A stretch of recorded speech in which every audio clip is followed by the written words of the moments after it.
একটা বাটিতে প্রথমে 1 কাপ পরিমাণে ঘন করে জাল দেওয়া দুধ দিয়ে নেব। এরপর দিয়ে দেবো এর মধ্যে 2টা ডিম।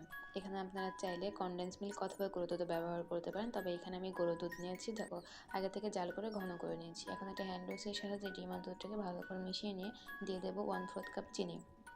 চিনিটা দেওয়ার পরে দুধ, চিনি এবং ডিমের মিশ্রণটাকে খুব ভালো মতো করে মেশাতে হবে, যাতে করে ডিমের কোনো লাম্পস এটার মধ্যে থেকে না যায়। এটা ভালো মতো মেশানো হয়ে গেলে এর মধ্যে দিয়ে দেবো 1/4 কাপ পরিমাণে গুঁড়া দুধ। আপনারা চাইলে এখানে কনডেন্স মিল্কও ব্যবহার করতে পারেন। এটাকে আমি ব্যবহার করছি দুধের ঘনত্বের একটা টেক্সচার আনার জন্য। সবগুলো উপাদান খুব ভালো মতো করে মিশিয়ে নিতে হবে। আসসালামু আলাইকুম দর্শক, আপনারা সবাই কেমন আছেন? আশা করি আপনারা সবাই ভালো আছেন। এখন আমি আপনাদের দিয়ে দেবো এসেনশিয়াল ফ্লেভার। এখানে আমি চকলেট ফ্লেভার ব্যবহার করেছি। আপনারা চাইলে এদের অনেকগুলো ফ্লেভার আছে, যেকোনো একটা ব্যবহার করতে পারেন। এটাকে খুব ভালো মতো গোলায় নিতে হবে। তারপর আরও 1 কাপ পরিমাণে লিকুইড দুধ আমি দিয়ে দেবো। চুলায় একটা প্যান গরম করে তাতে 1 টেবিল চামচ পরিমাণে ঘি দিয়ে দেবো। আপনারা চাইলে এখানে মাখন অথবা রান্নার তেল ব্যবহার করতে পারেন। এরপর এর মধ্যে আবারও দিয়ে দেবো 1 কাপ পরিমাণে লিকুইড দুধ। দুধটা কিন্তু আমি বারবার বলছি আগে থেকে জাল করে অনেক বেশি ঘন করে রেখেছিলাম। এখানে আমি এবার দিয়ে দেবো চকলেট।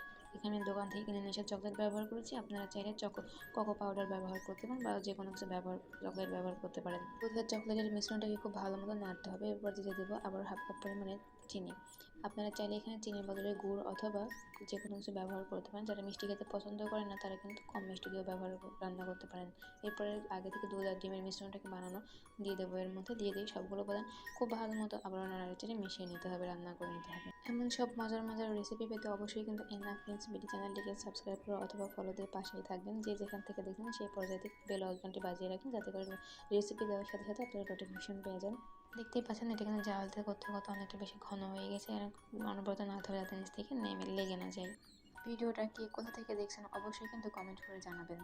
দুধটা নাড়তে নাড়তে একদম যখন একদম ঘন শক্ত একটা টেক্সচার চলে আসবে তখন আমি এটা চুলা থেকে নামিয়ে নেব।